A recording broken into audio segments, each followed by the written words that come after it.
Hello and welcome into Out of the Parks with John Marks. I'm your co-host Sam Stafford alongside, of course, John Marks, and the one, the only Maniac Malloy is back today.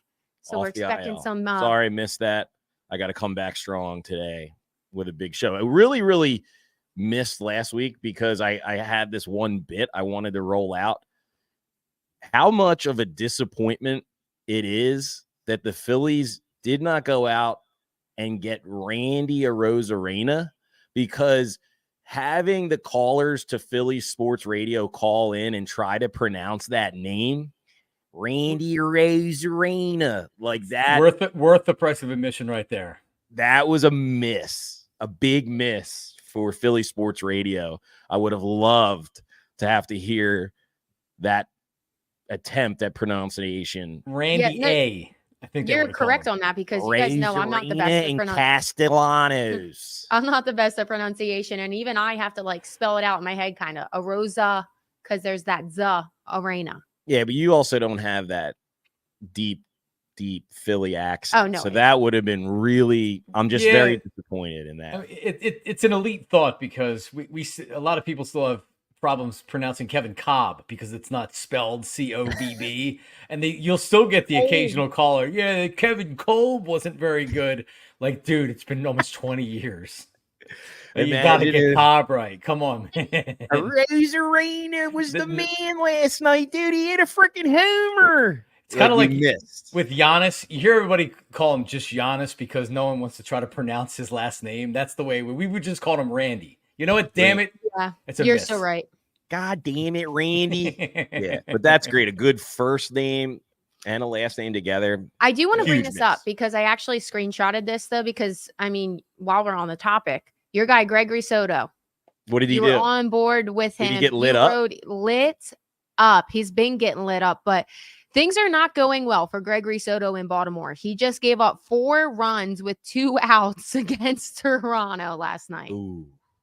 He now you can leave the take. Once he's traded, you can leave that take. The take is it's off. It's not your burden. The salt in the wound. But we didn't get to bring it up last week, so you just brought up what we missed last week. I'm just recapping. And to your point, Sam, he decides to be sick last week when the Phillies are about to get. Did they just get swept by the Yankees, or I don't remember if they got swept that? No, they got swept that day. They were about to, yeah. Because and what a bad loss. No, post game.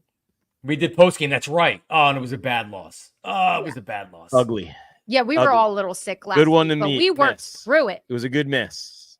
Yeah. It was. Unlike the Randy Arozarena. Well, guys, so now that we're talking about it, last week was ugly. It didn't get much better the rest of the week until Sunday. Then we had a good game 3 in Seattle, gave us a little upside. We saw Zach Wheeler get back on to his high side, his ace mentality, which we haven't seen recently. You didn't like what you saw from the 8-0 shutout by Zach Wheeler? That doesn't make me forget about him getting absolutely lit up. Well, that's why I'm saying he's back. The time before that, go look at the game logs. If you remember correctly, it was a true ace performance where the Phillies were scuffling again, and he came out. So last 2 or 3 outings, he was the ace. He stopped the skid and he put up goose eggs for the Phillies. He got lit up by the Yankees. Man, the Phillies faced that team at the wrong time. That lineup was thumping it, and the Phillies are struggling. They're still struggling a little bit here. But it feels like, guys, have we gotten out of the bad stretch? That was a tough series against Seattle. Thank God they won the 3rd game on Sunday. But the bats at least woke up a little bit. Last night they were good again. Chris Sanchez was good again last night, which was a positive to see. I'm just trying to get home. I don't know about you guys. I'm just trying to get home without totally sticking your head in the toilet and just winning one game in Los Angeles. Sam, if you remember last week, I had said if you win 1 game from each series, then you're coming home 3-7. If you're able to get 2 in one of the series, you're coming home 4-6. And I would have been totally fine with 4-6. You have 2 wins. You have the Dodgers again tonight. I'm feeling okay right now. I'm not I was ready to throw up on that Sunday game against Seattle. I did not even want to tune in to the game. It felt so bad. So I'm feeling a little bit better today after last night's win. I just got to say, I know it's 1 game, but also he got lit up by the Orioles, if you don't remember from a few months ago. Well, yeah. Those are the two teams, like, if you make it to the World Series, like, the likelihood is you're probably going to face one of those two teams. But if you're playing a good team this time of year, he's been on a roll. We know that he was experiencing back tightness that they kind of hid from us, and then it came out of nowhere. So this is the time where you expect maybe even your ace to just have that downtime. Anybody on your team. That's why it's concerning, but it's also like, we're fine. It's August. So it's a little disheartening to see your ace get absolutely lit up by two of the potential World Series representatives. Yeah, but then he bounces right back against the Dodgers, who are the number one team in the NL, not record wise. The Mariners, you mean? The favorite. The Mariners on. Oh, no. Oh, yeah, you're Right. Sanchez was last night. Listen, Pat, you were virtually on the chat last week watching the show, and you were bringing that up. And I mean, there's something to be said for it. Earlier in the season, when the Phillies were beating up on tomato cans, a lot of people were saying, well, who are they really beating? What happens when you play the good teams? But then when you play the good teams and you beat them, then it makes you feel a little bit better about it, right? So, yeah, it'd be nice if Zach Wheeler mixed in one of these great ace performances against one of the elite teams in the league. So, I mean, I think it's like this with every pitcher. When you face poor competition, you're probably going to look a little bit better than when you come up there against the Yankees and Aaron Judge is just moshing the ball and Soto's looking great. So I don't even know. He'll pitch Arizona, so he'll get in there against Arizona. Arizona's been pretty hot. I haven't seen recent. So this will be a good test for Wheeler. But if the Phillies are going to do anything and make it back to the World Series this year, Zach Wheeler needs to be one of the biggest reasons why. And I think I'm not worried about it at all. And just to that point, because I did get confused there, Zach Wheeler didn't do bad against the first time when he did go against the Dodgers. He only lasted 5 innings, but that's when he was experiencing that back tightness and stuff. And he only allowed 1 run, and they won 10-1 that game. So another, maybe not the best stat wise, but an ace performance. All right. Well, listen, I'm gonna come out and say it because I was talking to somebody yesterday. My daughter was in cheerleading camp, and one of the guys recognized me, and he had a Phillies hat on. So I'm like, "Yeah, I'm doing out of the Parx tomorrow," and like, I gotta admit it that for the first time this year, I'm thinking like, did we just play our best baseball of the year already? And now it's going to be, they'll make the playoffs, maybe they'll win a series, but what we've seen the last 2 years was the Phillies 2 years ago got hot at the right moment. Last year, Arizona got hot late. And now the Phillies are kind of limping into August. Doesn't mean they're going to totally fall apart. But this isn't the same baseball team that we saw earlier in the season or 2 months ago or 3 months ago. John, I'm going to put you at ease because I was thinking about that. But with the rotation concerns, I'm very confident that they'll bounce back. We'll see what we're going to get in the playoffs. Injuries, guys will come back, Turnbull. We'll have more depth there. So I'm a little worried, but I have confidence that they'll come back. This lineup, to your point, is the most concerning part with the up and down, the hot and cold, because we saw it 2 years ago. They were hot. We saw last year they went completely blank. And we're seeing that right now is they all went completely blank. We talked about it last week. Looked like it was because of Bryce Harper. Most likely was to that point that we're seeing now. But I have something that we just saw last night that seems like it can reignite even if Bryce Harper and this lineup goes flat. And that is Edmundo Sosa. You got to, you guys know I love Bryson Stott. Ooh, I think Bryson turning on Bryson. I love Bryson Stott. Turning on Stott. I think that he's going to have a good career, but right now he's not playing his best baseball. And I think if you asked him, he would want the best for the team. He's a leader or a minor leader, I would say, as a young guy. Sure. But I think that he truly wants the best for the team. If he's struggling right now, why would you not put Edmundo Sosa in there? And I think that's enough because Edmundo has performed every single time we've seen him this season. That's enough to ignite and just switch up because that's what baseball is. It's such a mental game. You just need that one little piece to ignite and go. And we kind of saw that last night. Sosa coming in, giving us an insurance home run, lit up Kyle Schwarber to follow him with another home run in the 9th last night. I think that's the key. And I think that's one of the important things that they're going to have is that depth.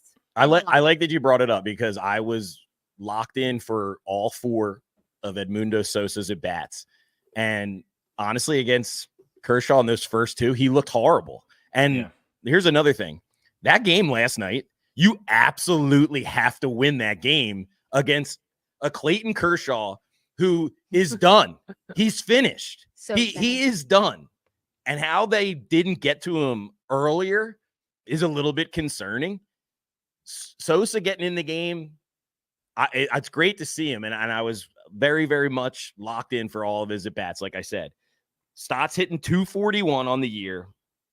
He's actually started to come around in his last 7, hitting 269. Yeah. But, like, he's a lifetime career hitter, 256. So, like, what you're going to get from Stott is only going to be marginally better than what he's already given you. The guy that's really not picking up the slack is Trey Turner. Trey Turner, he pisses me off. He's hitting 182 in his last 7 games, 203 in the last 15, and somehow, miraculously, he's hitting over 300 for the regular season. Talk about a streaky guy. He's probably the most streaky of all the hitters in that lineup. That's what I think. He's the one. If he can get going, things will be all right. Well, he really carried you offensively in July. Yeah. Especially with the long ball. But it's concerning that it can just so quickly evaporate. And he's just an automatic strikeout sometimes. Yeah. Yeah, we were talking last week, Sam, about Bryce Harper, how mental the game is with players, and that's what seemed to be going on with Bryce Harper last week. Right now, it's going on with Trey Turner. We saw it last year. I was just going to say that too, because even when you watch his swing, he's still like he's got a pretty swing. He's just missing the ball and not hitting it. So to your point, John, it does look like it's a mental thing, which is concerning. But I also, like John said, we saw him lead it all of July. Like, guys are going to go up and down. Yeah, we saw him last year too, fall off a cliff. Yeah, where he was and then carry him. But I guess to your point, we saw the whole team. We saw the whole team go dead in the NLCS. Like, literally from historic, we were putting him in the Hall of Fame. Castellanos. I mean, it was pretty much up and down the lineup. And here's another thing that's concerning. And it's along these same lines that we're talking about. And I used to say this about the Phillies teams, the Ryan Howards, the Chase Utleys, that team. They lived and died with the long ball. And you can hit a lot of home runs when you're going up against poor competition or lesser pitching. Then when you get into the postseason and it's October and it's cold and the ball's not flying out of the ballpark all the time, or just a better pitching team makes adjustments, it's hard to live and die with the long ball in the playoffs. You saw with Arizona, they played a lot of small ball last year. They manufactured runs.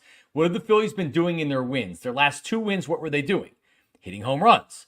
Sosa last night. Schwarber last night. Their starting pitching is going to carry them. Their starting pitching, and Sam said it earlier, I'm not worried big picture because the starting pitching is very good.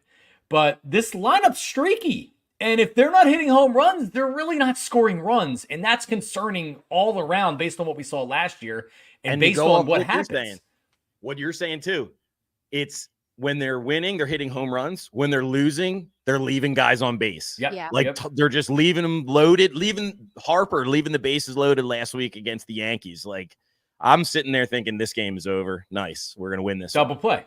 Comes up short. Yeah. I don't know. But to your guys' point as well, when we saw them really just lighting things up on all sides of the ball earlier this season, that you guys are right. That's when we saw them playing the small ball. And that's when we were the most confident. You saw Alec Boehm. Everybody was complaining that he wasn't hitting home runs, but he was leading the league in doubles. He was getting singles. He was getting on base. Kyle Schwarber, everybody was complaining he wasn't hitting home runs, but he was getting on base. And it's one of those things. It's like, you have to kind of pick and choose. As Philly, we love the long ball, as most people do in MLB. It's the exciting part, but they have to get better with that small ball part of the game. And we've seen that they can do it, but right now it is. And I mean, it's August. I know I'm probably just very optimistic, but we've seen this. I mean, this is also just the Phillies franchise that we've seen. They either slump in August, usually it's September, and it's even more concerning because they really bring it down.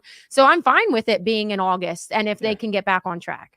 The biggest thing, and I've said it from, I think, one of the first couple of episodes, how do you beat the Phillies? You don't pitch to Kyle Schwarber or Bryce Harper. You go after the guys that you know you can get out. And those last 3 dudes in the lineup, I'd rather go after them. And if Trey Turner's struggling, go after him. and don't give those guys any pitches that they can hit out of the ballpark. But that's truly. Just very recent. And that's what the Arizona Diamondbacks did, to be able to beat the Phillies. There's a blueprint out there for how you beat the Phillies, which is scary. But and it puts all the pressure on the end of that lineup. The team was not playing well in the NLCS, and I feel like that's very much just recency bias. Since the All-Star break, you're correct on that. They have not performed well. But we saw all season long, we were talking the whole entire time that anybody in this lineup can come up. Brandon Marsh could come up. Stott was hot for a little bit. Boom, all those guys. So they're very capable of doing it. But the problem, again, is they just go cold at the same time. Yeah, and it feels like to me they're slow to make adjustments. That they swing at an incredible amount of first pitches in at bats, and that's when they're looking for fastballs. They're looking to drive fastballs, right? What team in their right mind would throw a fastball to Kyle Schwarber or Bryce Harper on a first pitch, right? Pitch backwards. And unfortunately with Arizona, they didn't do it to start the series. They made an in-series adjustment, and the Phillies didn't adjust enough, and that was it. Really, it went from being this team's going to the World Series to the season's over. So hopefully, and I want to bring it back to Sosa, because that's how we started this conversation. Like at this point, for me, this is a platoon, and I'm trying to get Sosa more at bats in there.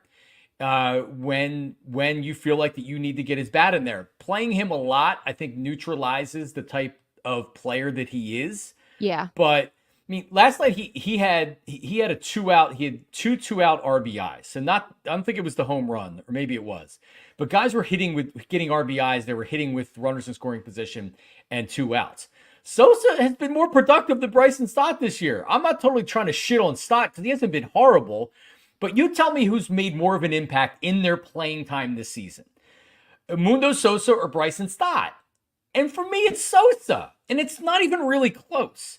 So if that means that Stotty's going to sit out some games and there's going to become more of a real platoon when there's lefty starters, Rob Thompson better start doing it. I agree. He's hurting the team. And sometimes guys need that. Sosa, we've seen that he's played well with that. When he comes into situations where he knows if he wants to play, he has to play big, he does it. And maybe that will light up Stott and give some of these guys some of that ignition. We've seen it a lot. I don't know the reason for it really, but it works for some guys. So it's not bad to try it. And worst comes to worst, if it doesn't work for Stott, you play Edmundo more. But I am with you that I think if you play him as an everyday type of thing, it would neutralize.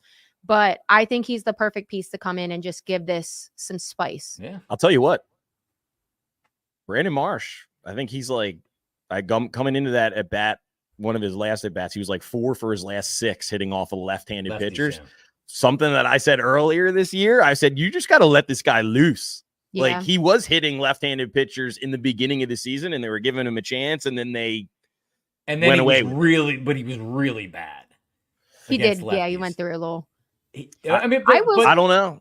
Even now though, I love Marsh and I would not mind if he was every day just in there, but I will say some of his at-bats, like I trust him most of the time, but some of his at-bats, when they're bad, they're bad. Yankee series, he was not. Yes, Yankees is mostly. Great. You're correct. Let me bring up. Go ahead. Go ahead. No, go ahead. No, finish it. All will be well if Phillips can give us a nice start tonight and we win this ball game. Everything will be gelling again. If he gets lit up tonight, the sky will be falling. It's so strange, but true. But he's a rookie. I guess if it's terrible, I would agree with you. But I'm giving him some leeway with a rookie going up against this Dodgers lineup because that's a big stage. I think he might need to just kind of calm his nerves. If he gets lit up again, then it's like, oh shit. Like you might not have. He's not. Yeah, but we have guys coming back. Fifth starter guys are coming back. It's not going to be fun as a fan to watch him get lit up again. Yeah, that's for sure. But honestly, Pat, my bigger concern isn't the fifth starter. Jeff Hoffman hasn't been good recently. The four spot that he gave up to Seattle, the first game of that series, blew. How did they that Friday night game? Because I'm actually watching it. Was one of the biggest gut punch games of the year. I can't believe they blew the lead. Hoffman comes in, you feel good about it. Hoffman hasn't been great recently. Strom hasn't been great recently.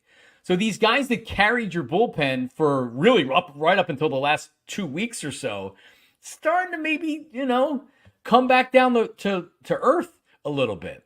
Now Estevez has been pretty good, but still, like, that's one thing I'm certainly keeping an eye on is what these relievers look like, because you go through the reasons why the Phillies have been the best team in baseball for almost the entire season. Starting pitching, sure, this bullpen's been unbelievable.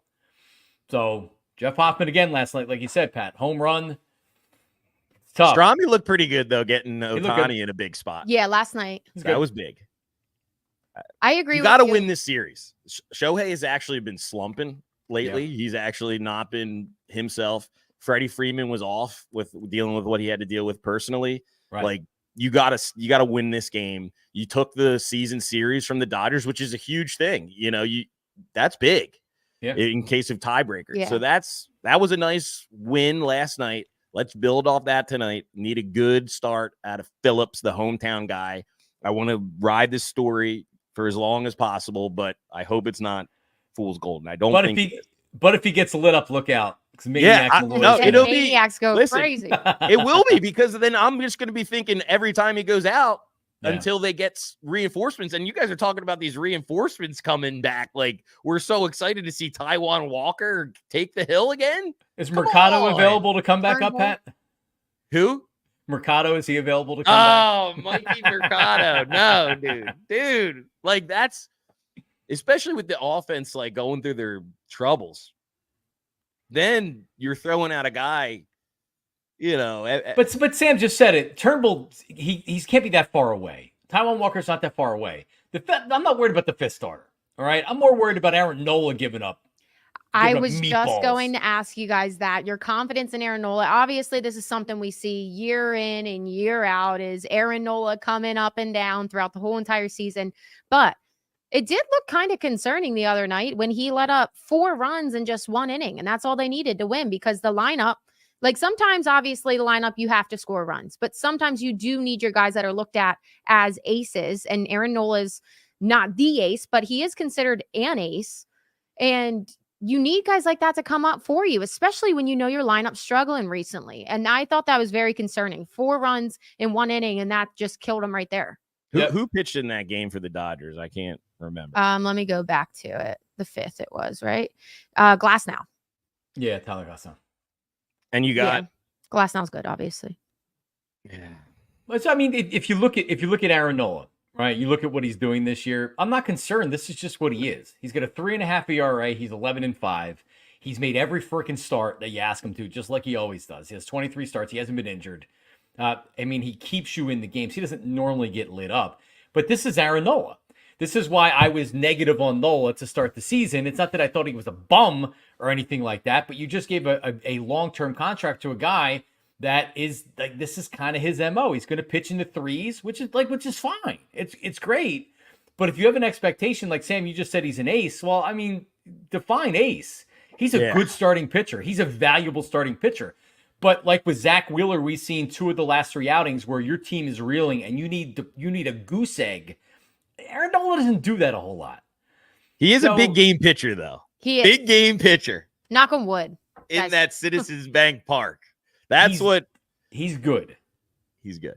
He's good. I have no problem with Aaron Nola. But like Sam had said, that's a big series against a big game against a big pitcher. Phillies are struggling, and he came out, and it actually seems like something that's been his MO the last couple of years is he has that 1 inning where it's like the 3rd time around in the lineup, the guys get another look at him, and his stuff is flat. His velocity is not really high enough to where he's going to get a ton of swings and misses off of that. And he has the inning where he gives up a home run or he gives up 2 home runs, and that's what we saw in his last start. I will say, because I mentioned it a little earlier, normally we see this slump in September. And with what we're talking about Nola right now, it's true too. Normally we see Nola struggle in September, and it's always like, we're going into postseason. Like, what's he going to do? And he snaps right back. So maybe this team is, because they were so hot, maybe they are just slumping in late July, August, instead of that September.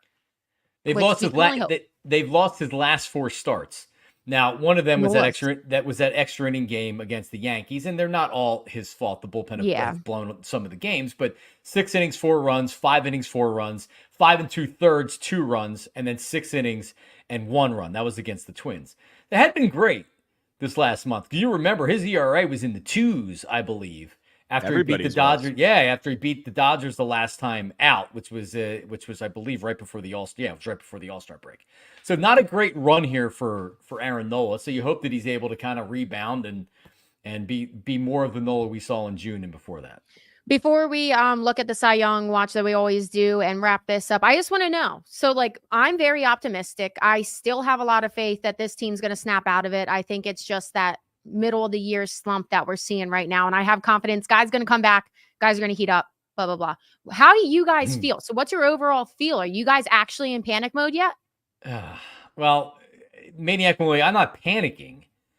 You'd never like to see your team play this kind of baseball over the course of almost since the All-Star break now. So we're going on. It has been ugly to watch. Yeah, it hasn't been fun, but I was prepared to put on my seatbelt and to ride this road trip out, knowing most likely you're going to lose more games that you're going to win. I wasn't everybody was saying, well, they're going to go on the West Coast and they're going to get their mojo back or whatever. I'm just trying to stay above water and stop the bleeding and get home and then try to regroup.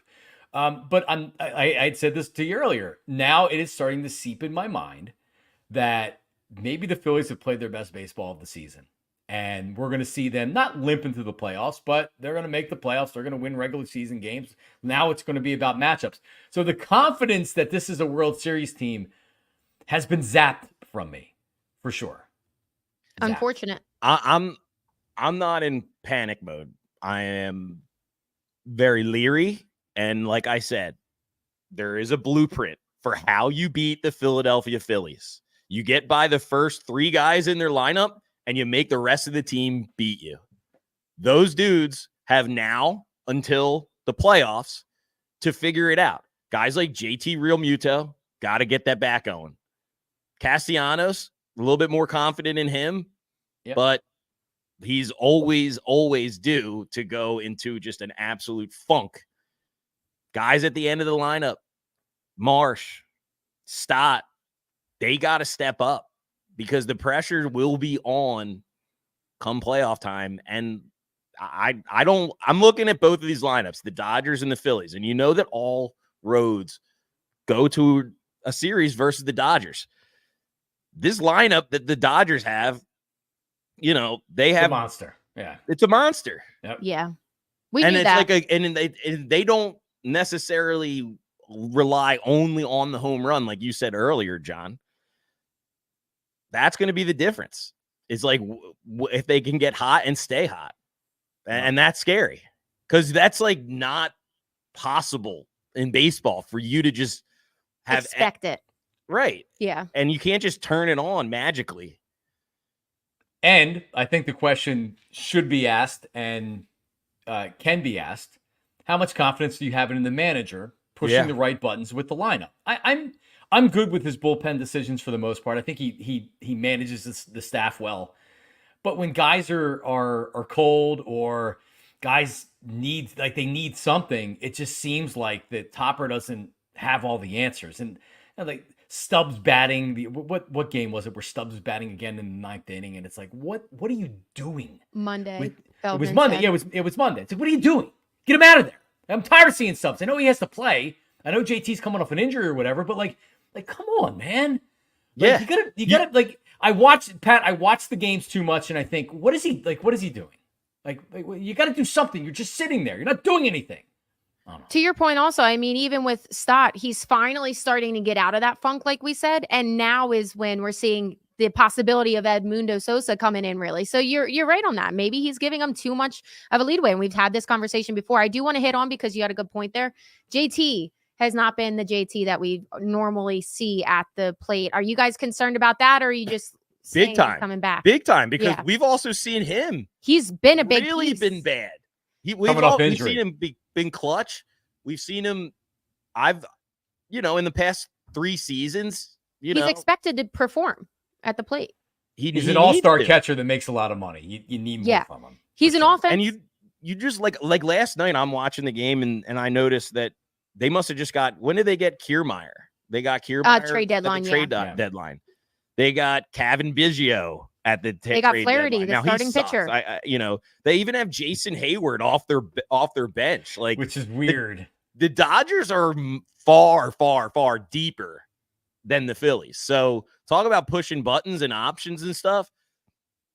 The Phillies don't really have that luxury of just like a bunch of different dudes you can throw in and plug in and play. You kind of know what the lineup's going to be. Their stars need to produce. The Philly stars need to produce, period. To be fair to that point, you're very valid because, yeah, the Dodgers are always that blockbuster lineup and roster and stuff. But the Phillies, I feel like that doesn't really scare me because we knew that even coming into this season is that the Phillies would have to perform. They're more of that vibes focus that everybody talks about. They're more of that strategy kind of baseball that we've seen. And the Dodgers, that's why a lot of people hate them. They're just that blockbuster. They go out and get the biggest names to have the best team. But they're beatable, hopefully. Yeah, well, we beat the snot out of them the last, we got to win the series. Got to win the series. Yeah. Tonight. Yeah. I got a little panicky because it is regular season. So we do need to win the series, but we didn't talk about this guy, Austin Hayes. What are we thinking of him? He's been good. I like him. I like him. I mean, he's been good. He had a double last night. I think it was an RBI double last night, or I know he scored a run. He's been good. It's been great. He's been good. I like seeing Castellanos and him back to back. Yeah. Against a lefty. That's I like that. Need to make him pay. You need those right-handed bats to count. And Sosa did last night. Yep. Okay, guys. Wrapping this up, Cy Young watch that we always look at. It had gotten a little closer. It's still the same guys that we've seen. Chris Sale now is plus 105. Then Zach Wheeler at plus 150. So he dropped a little bit after that good performance. And then Paul Skeens at plus 250. Did I say that right? Zach Wheeler at plus 150. This could be where the Cy Young this week right now is where it could be wrapped up. I'm serious right now.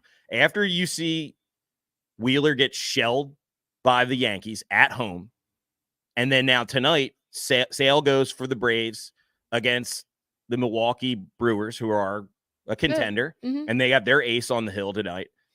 Sale comes out, throws a gem tonight.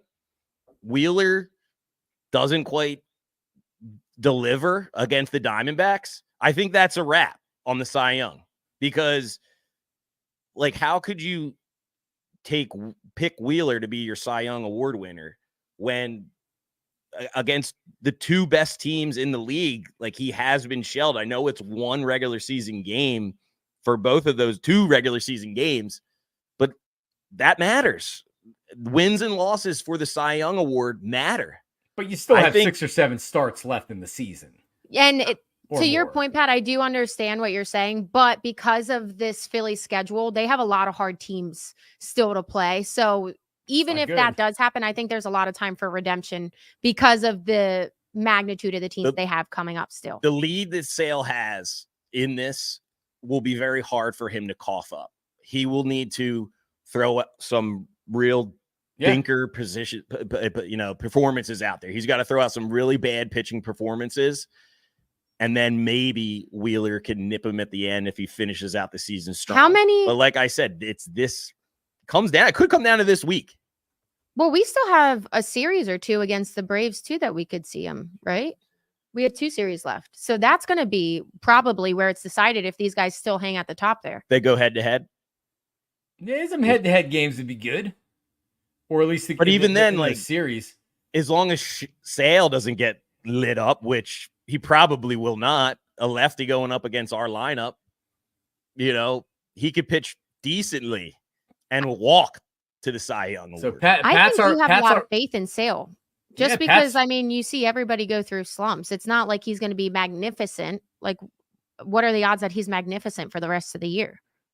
Well, if he is, he's going to win. Zach Wheeler, who's been the favorite or one of the favorites the entire year. Well, Sale's had a commanding lead on this from the odds for what? Last couple weeks. How many weeks? Month. Yeah. So that's what I'm saying. Like, he has a lead. Tis the lose. Barely. When you look back, when Wheeler's faced the best competition in the major leagues, it's not like he gave him a chance to win. He gave him no chance to win.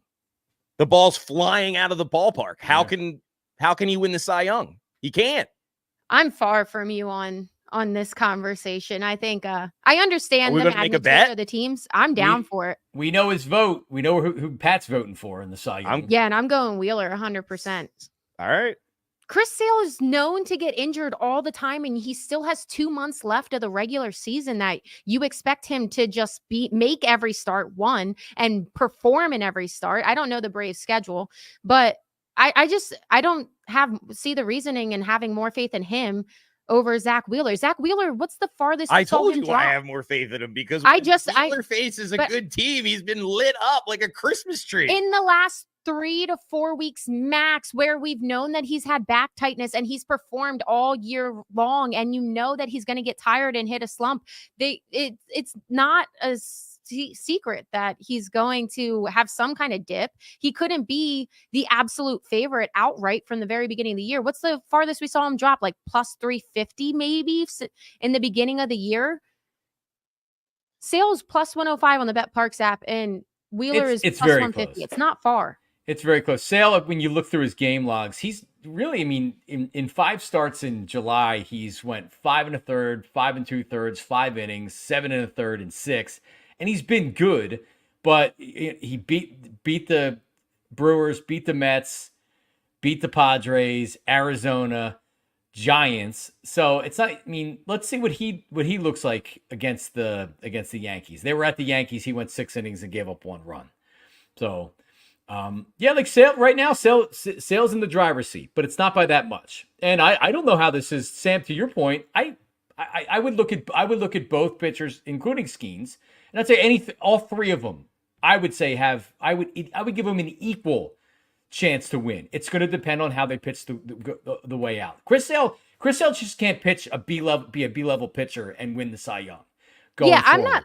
I'm not arguing that he might have the slight lead right now. Even the odds say that. So he obviously does. There's a lot of people specifically looking into that, but it's just who I have confidence in that's going to finish out strong. And that's definitely 100% Zach Wheeler. I have more confidence in. I disagree, because I had confidence, got really excited for all these games where he's pitched against the Orioles. I'm like, man, this is going to be a great game. Can't wait to see him against the Yankees, and was just totally like befuddled, because this is like our superhero guy. In July, after an outstanding first half. These games count towards the Cy Young. We're talking about the Cy Young. All right, let's give you Wheeler's game, since Maniac Malloy's he's very upset that Wheeler has not done well against a good team. So home against Milwaukee, this is Zach Wheeler. Home against Milwaukee, 1 earned run over 7 innings. At Boston, 1 earned run over 7 innings. Boston is right there as a wild card team. Then he had the outing in Baltimore, 8 earned runs, gave up 4 home runs. That was an ugly one. Arizona, 7 innings, 2 hits, 1 run. Cubs, 2 earned runs. Dodgers, 1 earned run. Minnesota, goose egg. And Minnesota's a good team, right? And they get the loss there? No, they won 3-0. They won the game? They won 3-0. So, like, I mean, yeah, and then you have the Yankees and the Orioles. Outside of that, he's pitched very well, and they're not all tomato cans that they're beating up on here. I'm not saying that he's not pitching well. I'm saying that Chris Sale is pitching better to this point. But do I have confidence that Chris Sale, who's been injured, yeah, but you're like banking on an injury. That's what you're saying. Yeah, because he's not sustainable. That's a thing. He's looking pretty damn sustainable right now. Yeah, halfway through the year. 13. Yeah, I think there should be a bet. You should have to. You should 100%. Get a Chris Sale tattoo on your back, like I've Nick Foles on Chris Sale tattoo. Sam's got to get a Chris Sale tattoo. When he wins the Cy Young. Shoulder blade to shoulder blade. Maybe we'll think on it, and next week we'll have what we're going. Well, actually, is that too long? Because what if like I said, it could be wrapped up this week. I don't think so. Not with the teams that the Phillies still have left. That would make no sense. If the Phillies went head to head against the Braves and Chris Sale and Zach Wheeler wins that, no, it's not decided. When do they play the Braves again? September, possibly. Like I hope it doesn't get buried, because once the Eagle season starts, some of these series can get buried. Yeah. August 21st, 22nd. Oh wait, so 20th to the 22nd. So the end of August, and that's at Atlanta. And let's see, and then they come here at like just a couple weeks later, the 29th, 30th, 31st. Labor Day weekend. So Tuesday, Wednesday, Thursday. So I mean, the best lead case into one of the games. If that comes down, if it does come down to that, which could be, but like I said, Sale would have to pitch very bad in those games versus like to give up the lead. Like if he pitches well and the Phillies win a 2-0 game in the end of the game, and I don't think it's going to really affect the Cy Young. My buddy is the Braves radio reporter down there, Kevin McAlpin. I'll see if we can't get you a baseball card and an autograph for you, Chris Sale. Yeah, let me get one. Autograph baseball card. Maniac. I know you like baseball cards. And I do. Chris Sale's I do. I just bought a Jalen Hurts rookie card. Gonna hold on to that one. Big year coming up.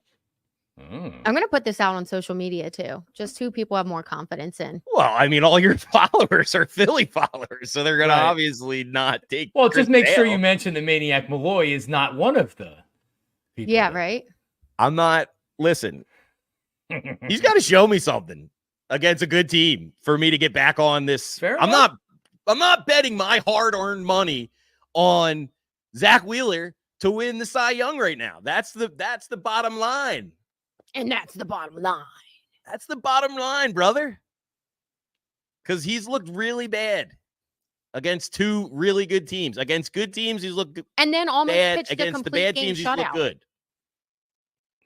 I love the Eagles mentality that we have right now towards the Phillies. Yeah, I'm like, I feel my heart pump a little bit. I'm getting a little heated here. It's training camp, baby. We're 40 minutes out and everything. We're 40 minutes in. We haven't talked about anything else, and this has been a good conversation. I know. It is actually really fun, but we do need to wrap up the baseball. We're going to cleanse the palate for a second.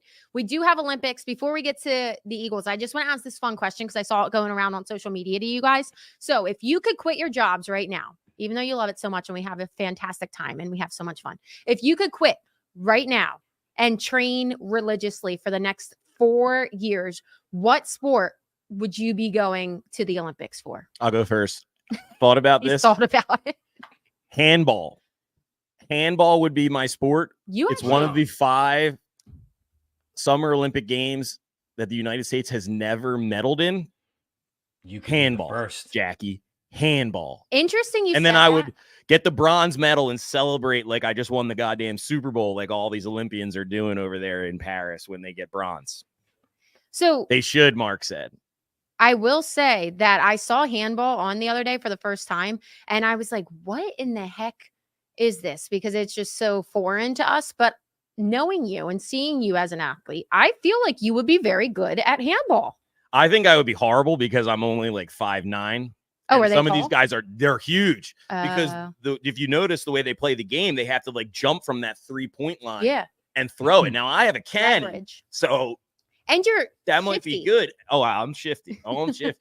But I love how they like foul each. I don't really quite understand the rules, so I would have to first you have 4 years back. Go through that. Yeah, 4 years. I'm sure I could get it down. But also, I'm a good recruiter. In a past life, I was a recruiter. So I think I could recruit some of the best athletes to really represent the United States and get this one down to 4 games that we've never medaled in. Give me 4 years, handball. Wow. I will bring back a medal. Done. I like it.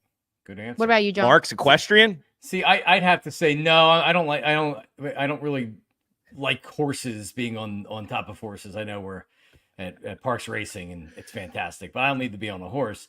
But I will say this, you probably both don't know this. I was involved at one time in the table tennis Olympic trials. No way. This was it would have been like 2006. Now, when I say I was involved in it, I was like the MC of the event. But and it was in Philly. It was at Drexel. Anybody, all of us could have just come off the street and signed up and competed that day to make the Olympics in table tennis. Honest to God, it's like you would think that you would need to be like, think about it. If you're a gymnast or a swimmer, I literally could have rolled out of bed and signed up and tried to make the Olympic team as a table tennis player. So being that athletically, I would never make the Olympics in anything other than maybe something like this. You wouldn't have to really train all that hard except for playing table tennis a lot. So I'm going to say table tennis, and I wouldn't win. You know, most of these Asian countries, when you watch badminton or table tennis, these guys are really good. Yeah, so, but like I could try. It would at least get me to Paris. It would get me in the Olympic Village, and then that's all I really need. That's an accomplishment. Okay, so for me, it's kind of the boring answer, but I think it would be beach volleyball. I was a volleyball player, and I wasn't the best, but I didn't start until my 11th grade of high school. And indoor volleyball, I wouldn't, because you're going against people that are like 6'6". But beach volleyball, it's probably around 6 foot. Carrie Walsh was like 6'3". So like you still get tall people, but it's not more about being like tall and stuff. It's more about just being athletic, being able to get the ball, dig the ball. So if I have 4 years to get into that type of shape, which I would, I think I would be really good at it. Oh yeah. I was taking you for more of a high jumper. So I thought about that before, and I think about this every time I watch it. I have not a flexible back. Like I think about it every time. My back is stiff. Rigid back. Yeah. Stiff back. So all right. Stiff back Sam. Not happening any time for any of us, but I have been loving the Olympics. I started out lukewarm, and I alluded to it earlier a lot. Oversaturated too much? No, I just, as a child, really, when I first started to love the Olympics, it seemed as though the United States dominated the Summer Games. And it's been like 20 years since they dominated in the track and field, as well as other sports. And as I've been watching this, like I was saying, the celebrating winning bronze, to me, it just doesn't sit right. But they still have the gold medals. This is not gonna be a good take. Chopping down the women's rugby team, like for them winning the bronze and like it being like a huge deal.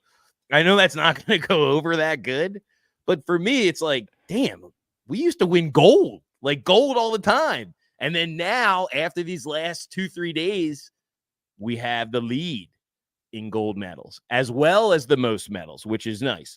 But most the gold medals in every count. Yeah, but they have the most. I know they. But if they had the most medals and not the most golds, I think that's a failure. We talked about it last week. We talked about it. For gold, you should get like 3 points. Yeah, and then silver should be 2 and bronze should be 1. But if that was the case, the United States would still be killing it. Listen, and Finn said to me, he was like, "So wait, like who wins the Olympics?" And I was like, "Well, it's like not really like that, but yeah, I'm with in that." Your house, it is, huh? In our house, gold is Somebody's the other winning. only medal that matters. Gold, baby. So if Finn came home with a bronze medal, you'd be like, eh. I'd be like, get back out in the backyard. You have disappointed me your entire life. Keep practicing, kid. Hell yeah, I would. Mm-mm. He's going to do track, though. I agree with you if it's in our major sports. Like women's soccer, I want them to win gold in this upcoming match. Like they need to win. And like, so the big ones, the swimming, Katie Ledecky, she needs to win gold. And those ones where we expect it. But like men's gymnastics, who we don't focus on that as a country really, or at least I'm not educated in it. And they all of a sudden win bronze for the first time in 16 years. Yeah, that's cool. They deserve to be celebrated. Women's rugby, which is very rare around here, because even if you see a school with that program, half of that team is from overseas. So just situations like that, yeah, they should be celebrated. But in our big dominant sports, yeah, like you should win gold. Noah Lyles, he's the star. That's my guy. Simone Biles, she's a star. Yeah, maybe the most accomplished, or now people are saying the most accomplished Olympic athlete ever. Even though she had do you see her wearing the goat chain around? Yeah. She got bronze in the what was it? Yeah, but she's also like 27.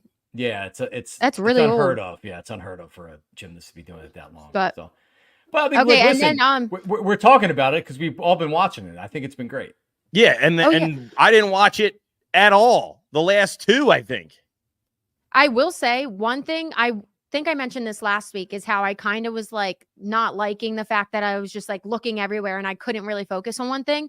Game changer has been watching Gold Zone. That is incredible. Gold Zone, key to the Olympics. Gold Zone key, but also key is like waking up and throwing on watching the it live. That's huge. Have it on all day. Because the last couple, you haven't been able to really do that. You're right. Hear who won, and then I'm like, shit, I'm not watching that. Like, no, it's so true. Because the first thing my kids are doing in the morning is, instead of putting on whatever Disney Plus show, it's like Olympics, and you're watching live Olympics. And with Peacock and everything else, you can watch whatever you want. And there's a ton of live stuff going on.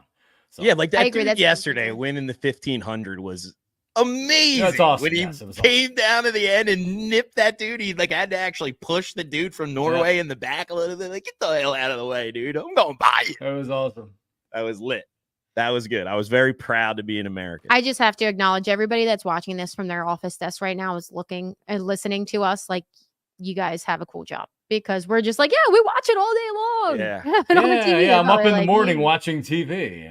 Yeah, right. And then before we get back into baseball, we have to talk some Eagles. Of course, Tim McManus has an article out right now, basically saying about how Jalen Hurts and Nick Sirianni are mending that relationship that we all kind of suspected something was wrong last year. We knew something was up, obviously, when they lost those games at the end of the season.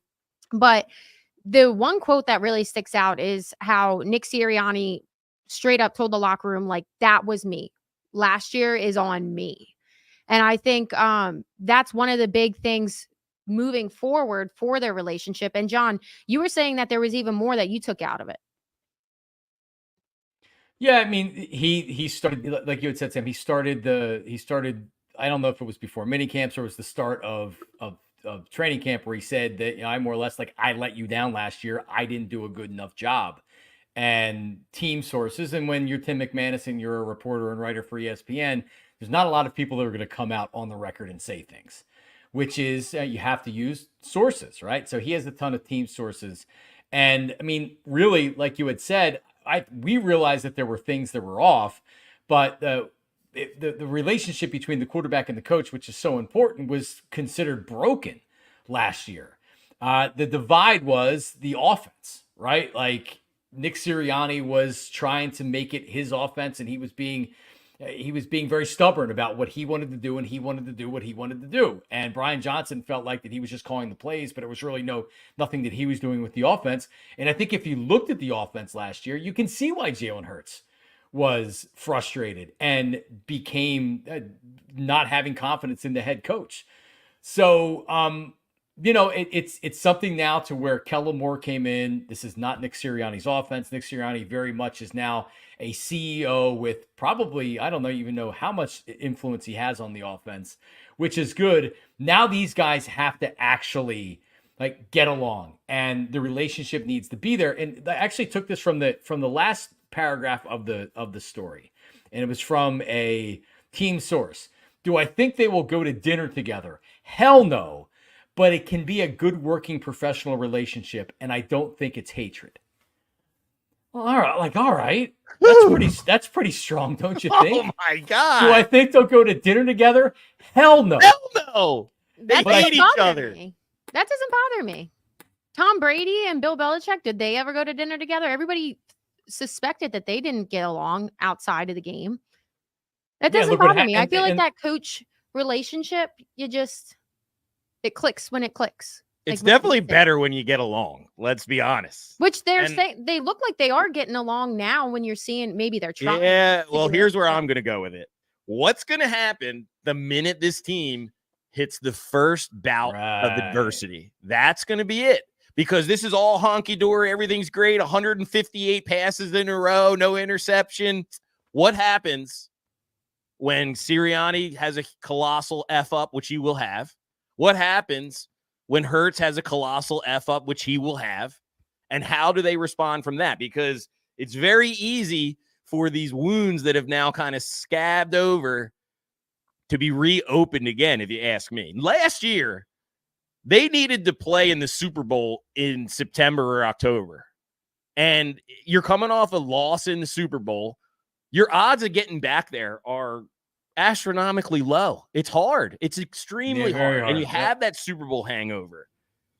The bar was set so high. And those guys were mostly the same unit. They all knew they just knew they weren't going to get past teams like the 49ers. They were going to struggle even possibly with the Cowboys. At 10-1, they were miserable. And even myself, I've been part of those teams. You know, sometimes those expectations are so high, it doesn't even matter. You leave the game knowing that they kept saying we left money on the table, all that stuff. Keep the main thing, they were trying to keep the main thing, but they couldn't. No. They weren't happy enough with just winning. Something's going on there, and that's going to be what it comes down to, is how now will they respond to the adversity when they face it. And in the NFL, you will face it. I think that I took that article as like a positive thing. I don't know. With Nick Sirianni kind of coming out and saying that it was his fault. He's taken a back seat with Kellen Moore. I think it makes sense when you think about it, because Brian Johnson many people were surprised that he got that job because they didn't feel that he was proven enough to be an offensive coordinator. So I think that Nick Sirianni probably had that in his head and questioned a lot of the things. He probably saw it as like his job to kind of check in on Brian Johnson. Whereas Kellen Moore, you don't have that. I think he's going to have a lot more confidence in Kellen Moore to do his thing and run his offense. And he's making it clear that it's Kellen Moore's offense. And I think with Nick Sirianni and Jalen mending what they need to mend, I think that'll be good. And if anything, they just have more stuff in the room to kind of solve the problems. I don't think they're going to be clashing heads. Whereas last year, if Nick Sirianni was kind of micromanaging Brian Johnson, that would piss off Jalen Hurts because he had that close relationship with him and he would feel that he wasn't getting a fair chance. And it was all different aspects of that. But bottom line is the offense sucked when they were 10-1. So he should have been checking in on them. The offense sucked, and it felt like that once they were struggling, Sirianni was becoming even more like increasingly really being very hands-on with it. Like just reading from the article here, it said last year it was Nick was going to do what Nick was going to do, said a team source about the Eagles offense. It looks like he's trying to change that. Multiple sources believe Hurts absolutely tuned out Sirianni at points last season, and that Hurts as a leader will need to improve on a habit of shutting people out when frustrated. So to your point, Sam, I didn't read this article and be like, oh, wow, shit's toxic down there and they're screwed. It seems like that after self-reflection and reflecting on what happened last year, people are saying like, hey, here's how we can change things. Nick Sirianni's like, well, obviously that didn't work last year. So how can I change things and become a better coach? And same thing with Jalen. So I mean, I don't know if I read this and say, oh, well, this is a positive. It's not a negative. Like what happened last year, we kind of knew that there was stuff going on, but like, I don't look at this and say, oh, the Eagles are F this year. No, I look at this and say, you know what? They could be primed for a pretty big year. And I believe they are. I believe they are going to have a big year. I'm bullish on the Eagles, as always, which shouldn't be a surprise. I'm bullish on Jalen Hurts. Told you earlier, got the rookie card. You know, I think he's going to have a nice year. But I do take this as a negative because it confirms everything that we were speculating. And like I said just a little bit ago, these wounds can be ripped open immediately. If you don't like somebody and you really clash, and it sounds like that's what's going on, you were tuning him out, you were shunning him out, you weren't listening to him, you were walking, like, I just don't see how that's a good thing to hear. And now, like, what is it going to take for that to not happen again if you hit that adversity, those bumps in the roads? I get, they got to be bigger people. They got to put their differences aside, and you got to hope that they do. People don't always do that, but they got to do it. Yeah. Life, they don't always do that. Wait, so I want to know though, are you more worried about Jalen Hurts or Nick Sirianni in this upcoming season with how you're concerned about it?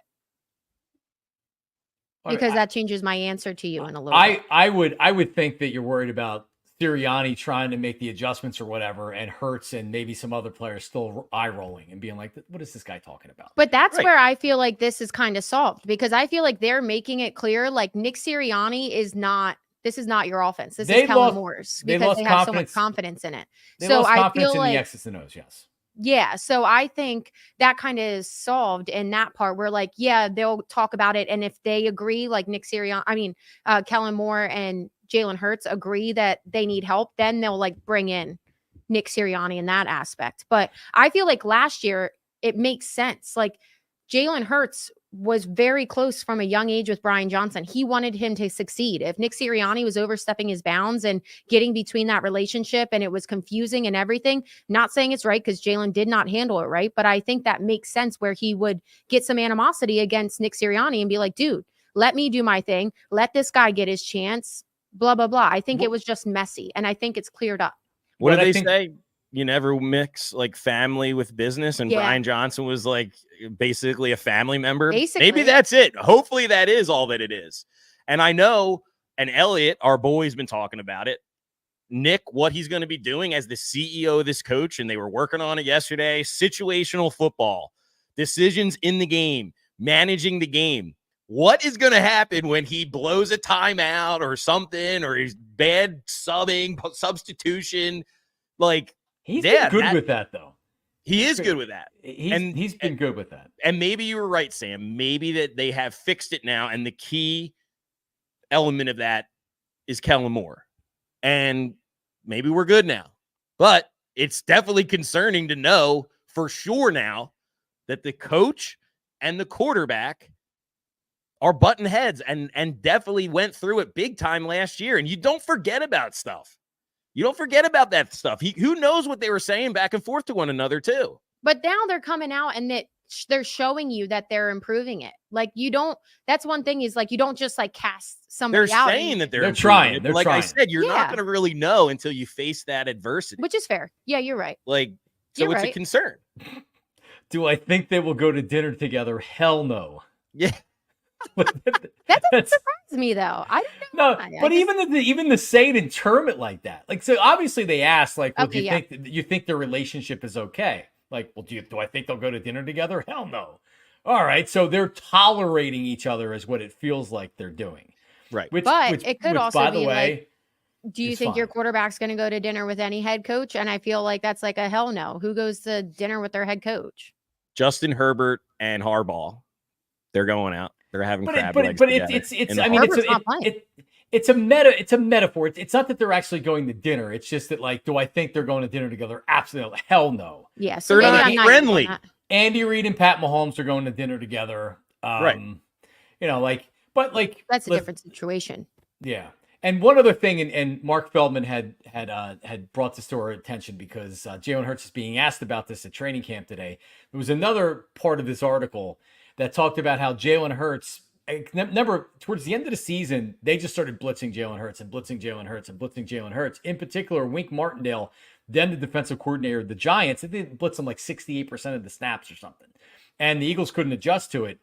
Jalen Hurts actually called Wink Martindale and asked him for pointers and was trying to get insights on what they did and what they were trying to do and what worked and everything else. I guess Jalen did confirm that today, that he did speak to Wink Martindale before before the playoff. I'm just very naive because I heard that too, and I was just like, I don't see a problem with it. Like, why not try to get him to give you some pointers and tips? If he doesn't want to, understandable if Wink was like, hey, I'm an opposing rival. Like, no, I can't tell you. I think it's great that he did it. I can't believe Wink Martindale actually, because was he still employed with the Giants when he told It's not great that he did it. No. You can't be looking for answers outside of the building.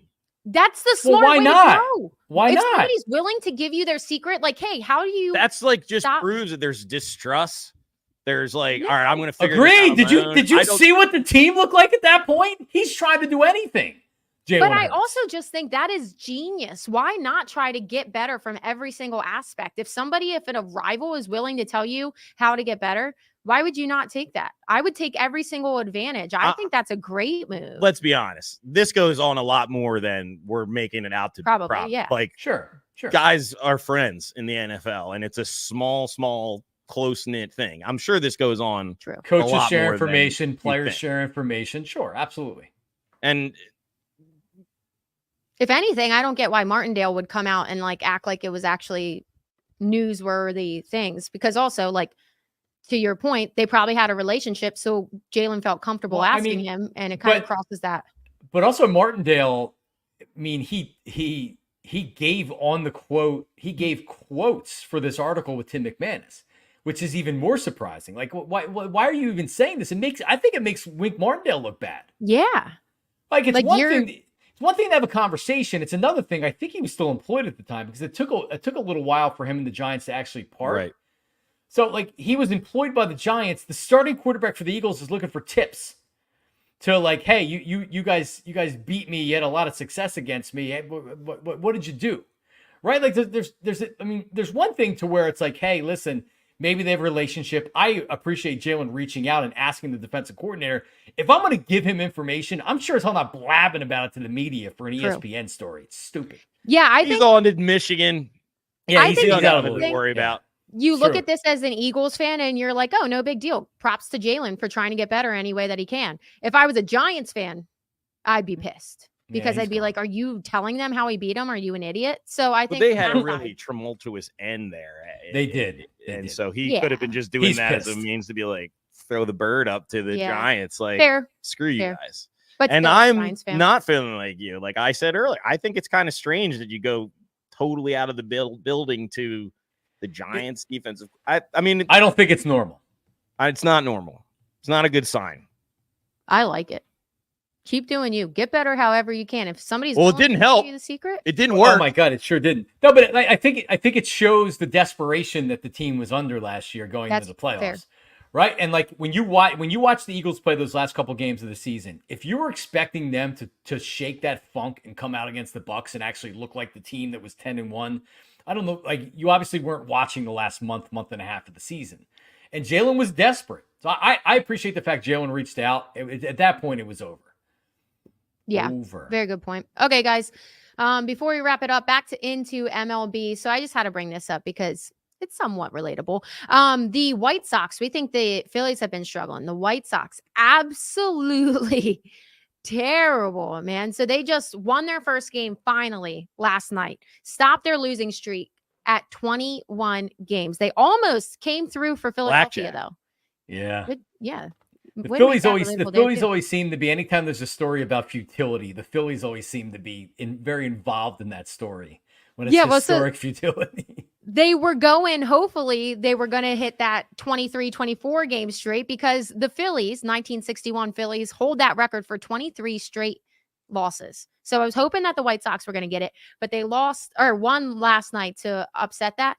But they were getting trolled so hard. Who were they playing? The A's? They were playing warm-up music to 22 from Taylor Swift, because they I were saw their own fans going up to the guys, signing autographs before the game, asking them what's 10 plus 9, and have them say 19 when they lost 19 Yeah. in a row. And Sure, they so like appreciated that. the A's just messed it up from themselves. The fact that they even got cocky enough, they thought they could troll anybody. But I was really hoping that they were going to come through and take the Phillies off of that record list. the really crazy thing is, like, Yep. at one point in time in the last 2 to 3 years, they had guys like Tim Anderson Mhm. represented Team USA. They were like a playoff team almost, right? Yeah. I mean, Eloy Jimenez, that guy's been hurt so much, and but he was supposed to be a star for them. Luis Robert, who everybody wanted now for the Phillies, they had guys, and really they're just crazy fall off. What I think of, remember last year when Tim Anderson got knocked out on the field at Progressive Field against the Cleveland Guardians? Ever since then, I feel like the White Sox have just gone down the tubes. I don't know. That's an absolute disgrace. It would have been great if they would have been going for the record, and that whole situation on Saturday with it being a fireworks game after. Oh, that would have boy. been really a black eye. That would have been funny. But yeah, they're bad. They're bad. I mean, Yeah. 28 games. It's August, people. 60 games below 500. Almost- Yeah. it's So almost impossible to before do. last night's win to break this consecutive loss streak. Their last win was against the Brewers July 10th. It's amazing. Literally almost a month ago. It's amazing. And we think that we're struggling right now watching some bad baseball.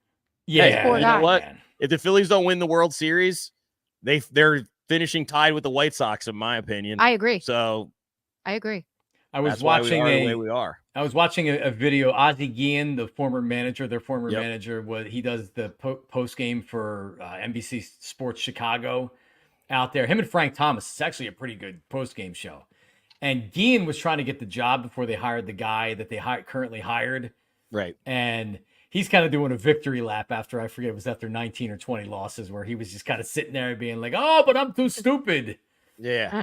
I'm too stupid, I guess, to get a job. So he was he seemed to at least be enjoying it. He was reveling in it. He certainly was, Maniac Boy. Jeez.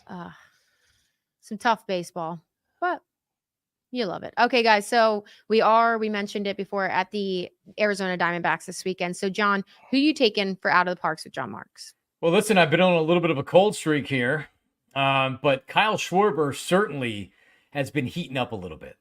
So I like a little bit of Schwarber mixed in. And I think Trey Turner, probably, I'd heard maybe he's a viewer and listener of the show. Maniac Malloy earlier in the show, really going after Trey Turner, who's going through a little bit of a cold spell, even though he had a near historic July. I think maybe this lights a fire under Trey Turner. Give me some Trey Turner this weekend in Arizona, and he gets a couple home runs. I'm looking forward to see how the Phillies respond, because I know if I was going back there after what happened last year, and the fact that they're having their ring ceremony with the Phillies, they've waited all the way to August with the ring ceremony. That's got to light a fire under their keisters to maybe go out there and play some inspired baseball. Yeah, John, I agree with you right there. Just you took what I was going to say with the ring ceremony with the Phillies in town. Bryce Harper, 100% going to hit a home run. 100%. That's my lock. It's a cavern out there. It's a cavernous place. It's a terrible The ball ballpark. does not fly. But you know who's going to let one fly? A Diamondback. I'm going to do it. I'm going to do There it. he goes. Jock Peterson is going deep. And you know who's going off? Zach Wheeler. He's Zach son Wheeler. of a bitch. Book just so everybody Book knows, Maniac And that'll Malloy, be the end of Zach Wheeler in this Cy Young talk. Maniac Malloy always will decide, because the other teams hit home runs too. So he gives Yeah. good information out there, and normally he cashes on the opposing team hitting home runs. The difference is he revels in it. He enjoys it. And even which when is it costs weird. the Phillies a game, it's like he wins. Hey, So- I'm not costing the Phillies the game. I'm just taking advantage of the situation here. I'm a fan. I follow the MLB at large. I know. One of my favorite players of all time is Jock Peterson. That's Wish he odd was a in Philly. itself. Big time wish he was a Philly. All right. Not a bad There you pick. I agree with you on that, but not the Wheeler aspect. And when the Phillies are having a postseason run and they're doing lights out and they're fantastic, and Zach Wheeler is like the favorite to win the Cy Young and wins it, this guy right here can't talk about it. Because it's one thing if you just think Chris Sale's going to beat him in the Cy Young, but you are like full on like, No, going you're like putting Zach words in my Wheeler's mouth. nothing. No. Just Don't start putting words in my mouth. The conversation is about winning the Cy Young. That's all it is. I Fine. love him as a pitcher. I know he's an ace. I know he's one of the best in the game. And he will be a big time part of the playoff run. And I hope to God that he goes out there and he wins every game he pitches in the playoffs. And he might. But I am concerned that when he plays a really good team, it's not that he just loses the game. He gets absolutely shelled out of the stadium. That's a concern. Two All right. times this season. 2 times. Hey, All right. that's all I'm going off the sample size. I'm just saying, I got the vibes when you're rooting for Jock Peterson to hit a home run off of Zach Wheeler, and you're I'm not hype rooting. about I'm it. just making a prediction. I'm Fist having pump. a take. Who There's are you 3 taking games. to hit a home run? Bryce Harper, I already said it. Bryce. They're doing the ring ceremony. The showman's going to come up. You can't just let that go. All right, so Maniac Malloy, in fantasy football, when a player on your team scores against the Eagles, does that bring you joy? Yes or no? Yes. Oh, Brings me Yes. joy too. It does. Yes, It brings me it joy does. too. This would 'Cause I bring was- you joy. If Jock Peterson hit a home run off Zach Wheeler, you would give a little after it. I'd be I like, know yep, you would. it's all that one coming. That's all I do. I mean, Boy, when oh he's been boy. facing these big bats, lefties, they've been Smoke hitting him. Yeah. I don't have a problem with you picking Jock Peterson, but there's 3 games and you just had to single out Zach Wheeler. Yeah, we I sure just did. didn't took it a little personal. What about do you guys have a Marks Maniac moneyline boost today or? We Oh, do. We sure do. Okay. We have one. Yep. We are like big time DMV, Washington, D.C. fans. We've picked the Nats here the last couple of weeks. Johnny Marks is rolling with the Nats. And I'm going to go ahead. I forget why. What was while you figure out why, I'll tell you who I'm taking as the second leg. For the second leg of this, I'm going with the Kansas City Royals. Been a really, really nice team to watch this year. They got a pitcher by the name of Cole Reagans going tonight. He's been pretty good. They're minus 140 on the money line. We're going to combine the Royals money line with the Nats money line. Nats slight underdog.